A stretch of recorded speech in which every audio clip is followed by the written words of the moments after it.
Shalom, welcome again to Secrets of Meaning, the podcast TV arm of Jewish Sacred Aging. Thank you for joining us. I'm your host, Rabbi Richard Address.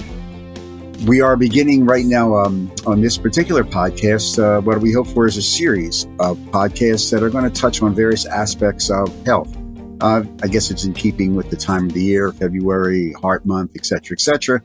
But the health and wellness issue comes up so many times in the work that we do in Jewish Sacred Aging that we thought we'd devote a couple of sessions, couple of podcasts to this. And to be the leadoff batter, if I can lapse into some baseball imagery, thankfully, it is with a great pleasure that we welcome to today's show Dr. Jesse Abesh, a geriatrician practicing here in southern New Jersey at a variety of facilities. And Dr. Abesh, welcome. Thank It's you a for real having pleasure to have you here. Thank you for joining us. Sure, happy to be here. Great. So there's so much I want to unpack with you. You practice at a variety of different facilities and a specialty in geriatrics. So let me just jump into the subject that's on a lot of articles and books like this, in this concept of successful aging. You deal with this all the time. You're a geriatrician. How do you define it? So I think it's different for everyone. I have patients that are in a nursing home in their 60s and they say, well, my mom passed away when she was 60, so I just want to make it to 70. And they're happy just making it to a certain age. I have patients that are 100 that are social, that are going down to dinner with their peers every night, that are going to Shabbat services, that are active and exercising, that are going to lectures, and they want to keep going as long as possible. So I really think the idea of successful aging centers around being physically active and cognitively engaged and keeping your cognition, not developing memory loss or dementia, being able to function by yourself and take care of yourself. But it really is different for everyone depending upon your genetics, what diseases you have, and also your activity level. That's a giant part of successful aging, I feel. Jesse, how much does genetics have to play in this? I think genetics plays a large role, but I think taking care of yourself, exercising, eating properly can mitigate some genetic factors that we all have. And let me get to another one, because this comes up all the time. And just with the growth of dementia and Alzheimer's, as the baby boomers especially live longer and longer and longer, there's a ton of articles and books now how to delay the onset of Alzheimer's. If you eat this, or if you do 10,000 steps a day, or, I just saw something in an article the other day about an experiment, I think out of Norway, that, some sort of taking plasma and then re-injecting it. And that's supposed to, what's the story with it? Is this all this? So research is exploding into dementia. There's so many treatments now that are costly that maybe people couldn't get 10 years ago. Infusions that are supposed to be affecting the plaques in our brain that turn a normal brain into a brain with Alzheimer's dementia or frontotemporal dementia or vascular dementia. But the truth of the matter is these treatments, we still have a lot to learn about them. We have a lot to learn. But if we want to look at simple things like keeping ourselves active, cardiac exercise, maintaining our blood pressure, not smoking, not drinking to excess, exercising for 30 minutes a day to the point where we're out of breath, that affects our brain health and our heart health. And if your brain and heart are the healthiest they can be, there is less risk of getting dementia. But as we say, genetics do also play a role with this. So to a point, you can affect your risk, and most of us doing those things can lessen our risk of developing memory loss, cognitive decline, and dementia, but there is also a genetic role. So I do want to just, say that. Yes, I teach medical students. I teach residents, family medicine, primary care residents. And I did also want to say one thing about aging that I think I've learned that is so interesting. So when I started working in nursing homes, I thought I was only going to be seeing 90-year-olds, 95-year-olds, but it's not true in this day and age.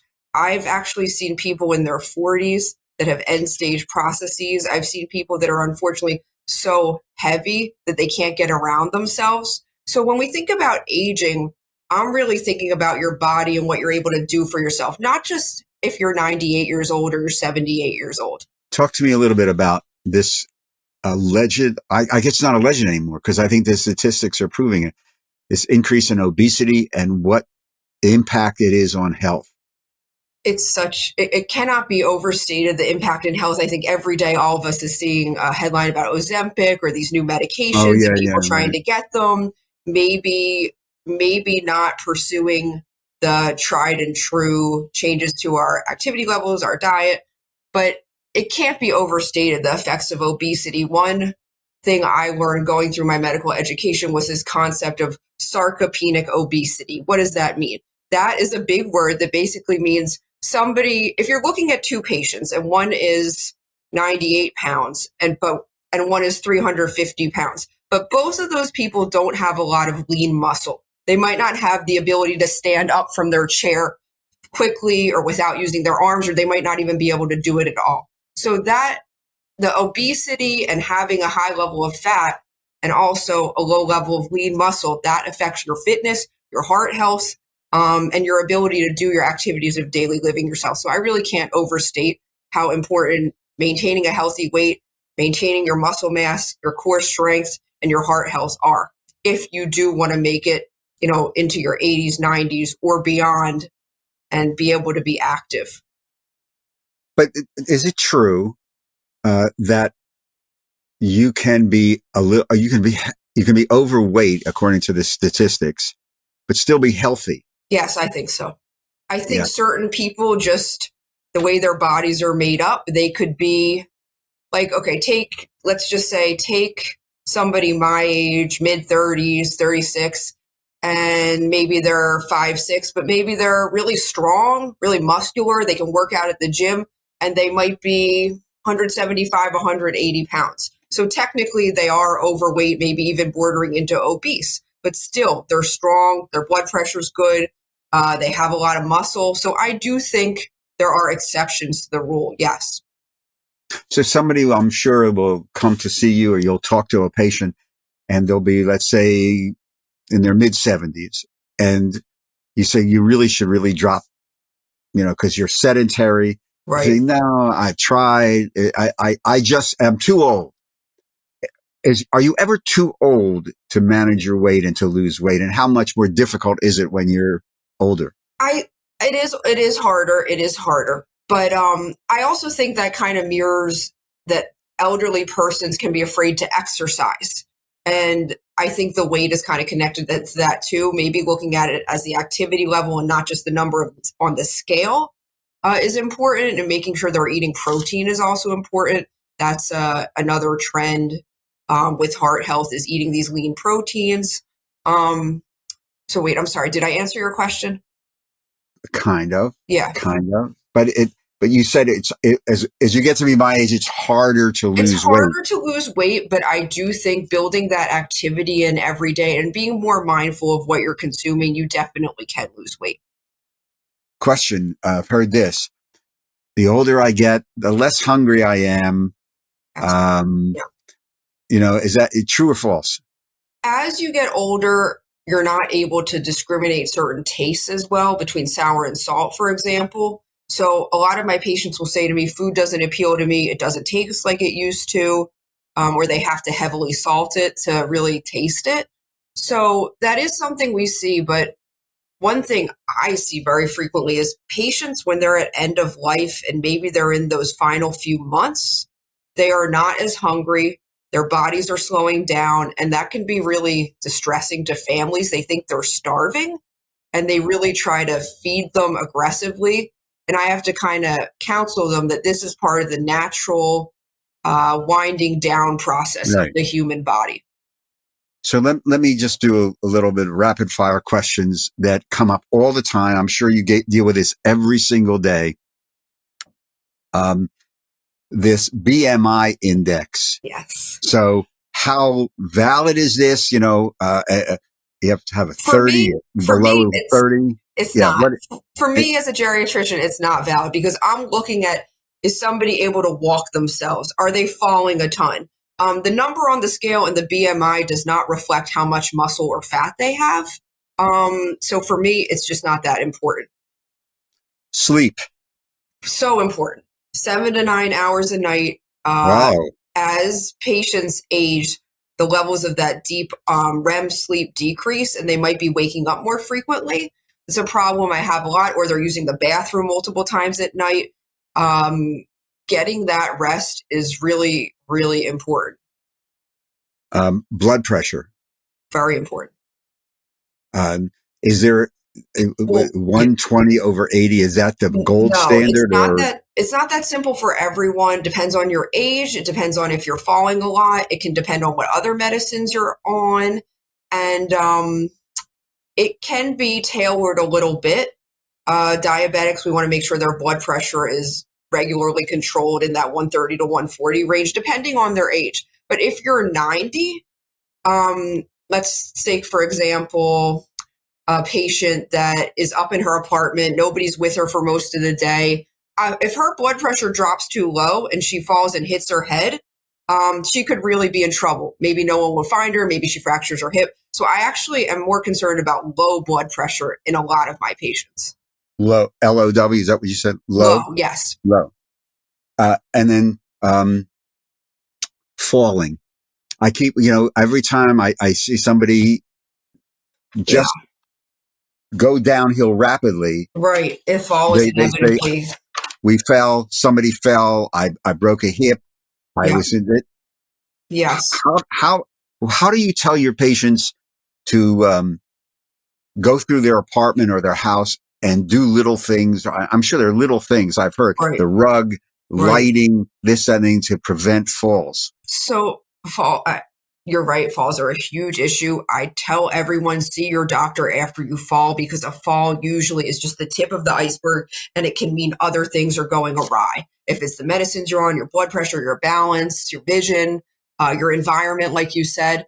So usually a good thing to keep in our toolkit is that home safety evaluation. For example, Fox Occupational Therapy does one. Somebody will go out to their home, look at the lighting, look at obstacles on the floor, if there's throw rugs, whatever it may be, if they need a fall pendant or a life alert, something like that. So I really try to pull in a lot of different team members if they need physical therapy, if they need to go to the eye doctor, you know, and then of course the most important thing for me is seeing how they're actually walking.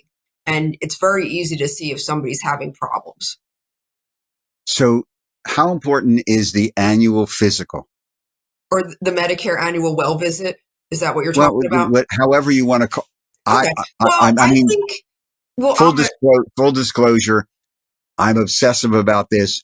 I make sure I have a total physical every year. One with all the blood and and the scans. I think it's great. I think that everybody, especially if you're over 65, should be seeing your doctor every year for blood work, for a blood pressure check, to talk about these different issues with your family physician, your internal medicine physician, whatever it may be.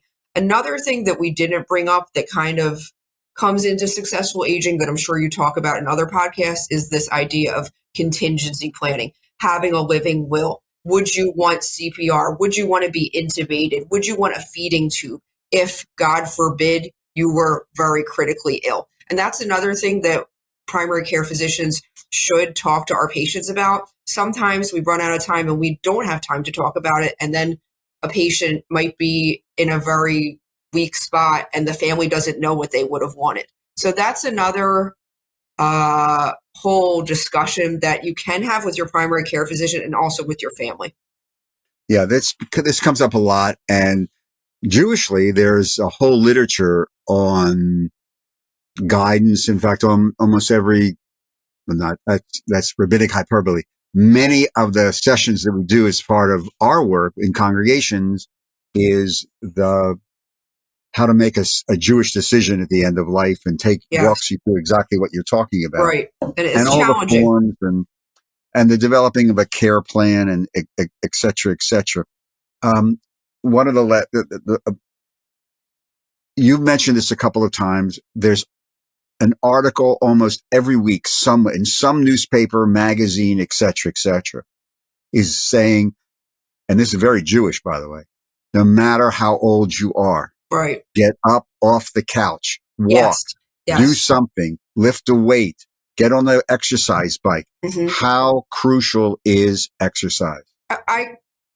It's the most crucial thing you can do for yourself. And I think it's worth saying that exercise doesn't mean you have to join an expensive gym and hop on the elliptical for 2 hours every day and lift 60-pound weights.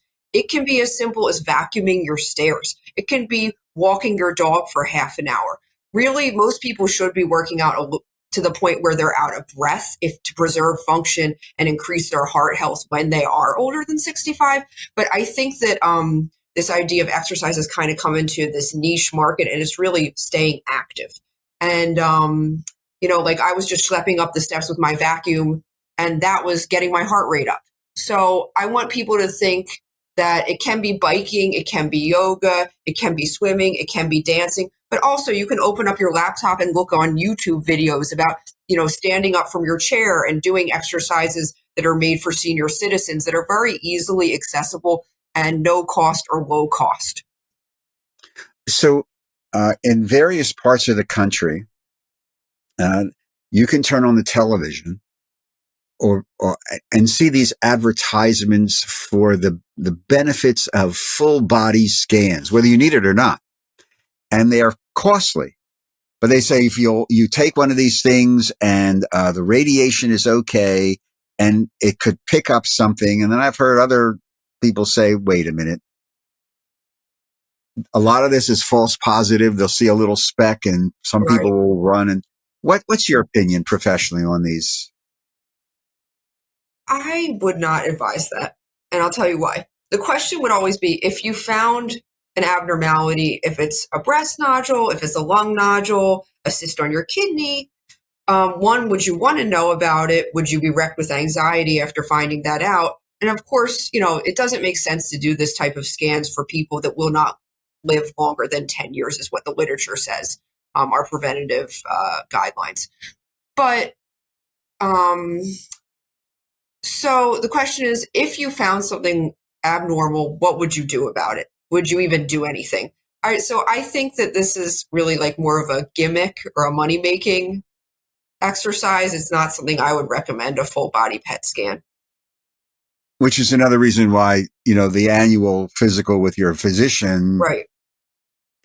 We've just come out of this pandemic. I'm interested to see in the facilities that you deal with, what have you seen is the impact of this epidemic of isolation? And the flip side of that is how important is it as we get older to maintain healthy social relationships? I would actually say that we're still going through the epidemic, if you can believe that. I still have a lot of patients testing positive for COVID in our facilities. They are still being put under isolation for 10 days, which is kind of crazy at this point in 2024. But that is our Department of Health guidelines, unfortunately. And the effects of isolation on our patients, especially in our patients with dementia, they're devastating. And our patients were falling more when they were under isolation, whether it's in somewhere like an assisted living or a nursing home, or if it's in their apartments or their homes. They're falling more, they're dehydrated, they're depressed, they're less active, maybe they're not eating as much. So, we did have a few times we had to go up to people's apartments and they didn't even have food in their fridge. So the effects of isolation are very troubling. And if a patient has a family that maybe wasn't afraid of COVID, they were coming in, that can mitigate that. But for a lot of patients, they really suffered. And you're still seeing this right now, right? Not to the extent when it first hit, because patients are vaccinated and they're not deathly ill and they're not going out to the hospital, generally speaking. So, but we are still seeing a lot of patients testing positive for COVID. Absolutely. Since February is Heart Health Month, I think, and you've mentioned this, alluded to this about keeping your activity and is there an ideal maximum heart rate? Does it depend upon age and physical ability? I mean, So The traditional teaching was your maximum heart rate was 220 minus your age. So what that basically means is as you get older, you don't have to work as hard to exercise your heart. Um, However, there are some tweaks to this formula in the literature that account for some different factors. Um, but I think the 220 minus your age is a good rule.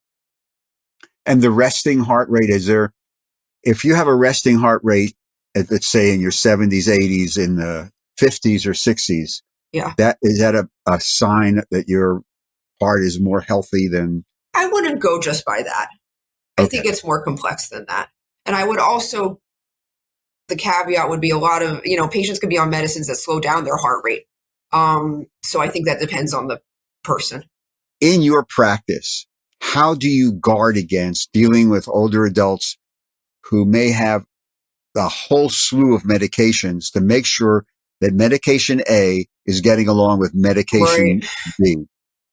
You know, it's so hard because people will come down or they'll have this list on their chart that's really 20, 25, 30 medicines, and it's Wow. maybe not current.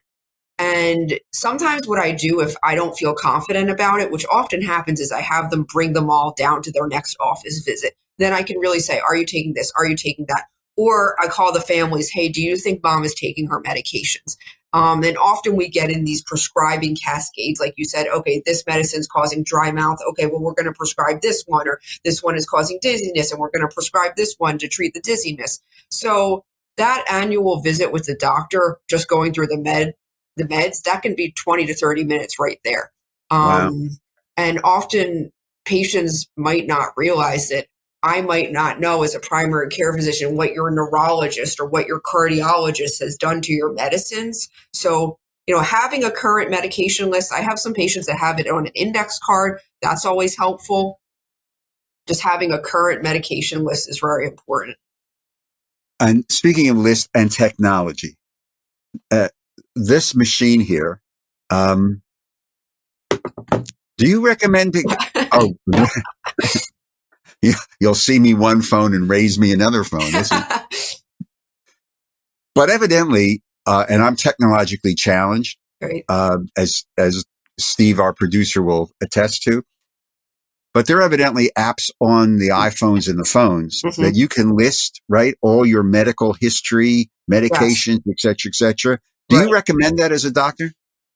I think that's a good idea for a patient that can use it. Obviously, not all my patients are tech savvy, iPhone savvy, laptop savvy, having access to their electronic health record savvy. But yeah, I think that's a good idea if a patient wants to keep up with it. But I also think they could keep a list in their back pocket and update it whenever they see this doctor or that doctor. Do you have any objections because I used to do this with my mom. I know lots of people who've done this, that when you see mom or dad, they're 88, and when they come to visit you, their adult child comes in to take notes just to make sure. Do you have any objection to that professionally, Well, personally? I usually 9 times out of 10 love when a family member's involved. They care about their loved one. It's their mother. So I actually really love when the family's involved. The only time I have had, we do sometimes have difficulties with families because patients are sick, they're end of life, their issues are challenging. If it's memory issues, if they're no longer able to live safely by themselves, and families can't really see that or they can't really accept that. There are so many challenging issues with aging and unfortunately the debility of some of our patients, and that can get dicey. That can get upsetting. So sometimes we have really emotionally charged interactions, but that is I'm part of sure what I you do do. every day. I'm sure you do. I'm sure you do. So do clergy. Right, I'm sure we could compare notes, right. and they probably have some of the same notes.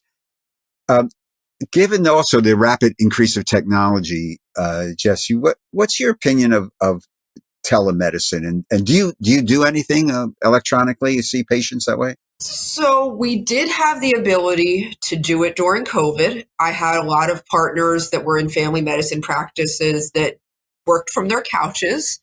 With the patients that I see, 90-year-old can't add, they can't reliably tell me what's going on with them. I have to see them myself. That's just my preference. I think it's better care. I want to see them in front of me. So I did not practice a lot of telemedicine just because the patients that I see really can't tell me reliably what's going on. But I think for a lot of people, it works great. We alluded to the medicine stuff and everything. So we've uncovered, we talked a little bit about this in prep, as late as the other day from another article in the Washington Post. There seems to be this increase in interest and research in the use of psychedelics, Yes. Not only in terminal patients, but with cannabis and THC, and I probably don't even know what I'm talking about, but the use of these medications for a variety of reasons. What's your opinion of this? So there's so much information. It's almost like a mushroom itself, using ketamine for pain, using mushrooms for depression that hasn't responded to traditional medications. They're using marijuana in so many different forms. If it's edibles, if it's gummies, if it's vaping it. And the evidence we have, at least for marijuana, is not good because it's not FDA approved yet.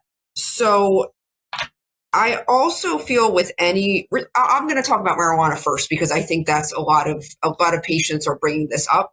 I think it depends on the patient. I think it depends on how they want to take it. As you probably know, there's different forms of marijuana, either THC or CBD. THC is the more potent compound that can make our patients psychotic, delusional, anxious, paranoid. So I think people really have to be careful. And I've had children of elderly patients, adult children, ask me, well, can my dad take this or this? And I'll say, it would be okay to try, but please stay with your dad. I'm worried he may fall or get confused. So you do have to be careful. It's definitely not one size fits all. I'll even share a personal story, which is one of my loved ones took a gummy that it didn't mix well with all his other medications, and he fell and he hit his head. And that scares me as a geriatrician. So I think that there probably is a role if you're taking it for sleep. I definitely think end of life is a totally different ballgame with these medicines because your goals are different. But we do have to exercise caution. We do. So what I'm hearing you say is, yes, this is a reality now and it's going to increase being a reality. So to be smart about it, talk to your doctor, Right. Make sure that, like you said, this is a medication and It's it goes and it'll get along. brain. That's right. It gets line. along with the other medications. Yeah. Right. Instead of saying, well, my friend said I am having trouble sleeping, so go to the dispensary and get this. And without understanding that it may impact your blood pressure medication or your heart medication. And the American Heart Association did come out with a study that it wasn't an extremely detailed study. It didn't track what kind of marijuana patients or research participants were using, but the study did find that there was an increased risk in patients who are regularly using marijuana. There was an increased risk of heart failure and an increased risk of stroke. So that's really serious, and that has to do with the way marijuana works in our blood vessels, increasing the blood pressure, some vasoconstriction. So I'm not saying strictly no, that people should not use it, but I think that people need to be careful and, of course, obviously be safe. You can't be driving. You can't be doing anything aside from really being in the house if you're going to use these substances. So if you were to, not reduce, but just try to, from what you see in your practice. And again, I thank you for running all over the place with this because it's really, really, really, really important information. It really is. In this concept of living longer, living better, successful aging. And when you're writing your book, Right. What are the three most important things that my generation has to remember? Because I'm a tad bit older than Okay, you. 3. All right, I'm going to just go with the basics, which I really do Go. believe in. Eat a healthy diet. What that means is fruits, vegetables, antioxidants, lean protein, not a ton of my favorite foods, cheese, fattening foods, saturated fat. So that Mediterranean diet, I think that's important. The whole grains, the beans. So what you're consuming, that would be my first thing to remember. 2, the exercise, the activity. We talked about that. It can be a mixture of moderate, intense, and light exercise, but it should be nearly every day, nearly 7 days a week for half an hour. And then the third, so we did already talk about sleep. We did already talk about staying active, but I'm actually going to say the third, I think the most important from what I see is decreasing our stress levels. And Yeah. that's really hard. Yes.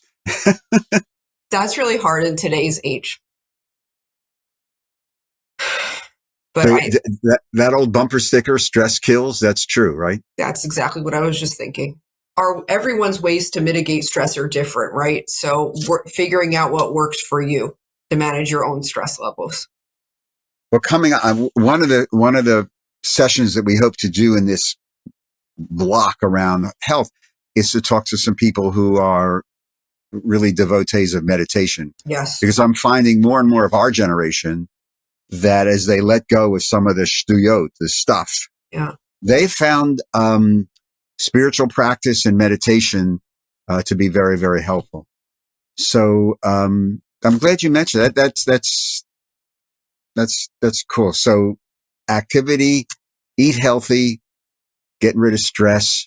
I don't know if we can cool. get rid of it, but oh no, I know that. It. Yeah. No, and as Philadelphia sports fans, we understand that. That should be the biggest stress we have.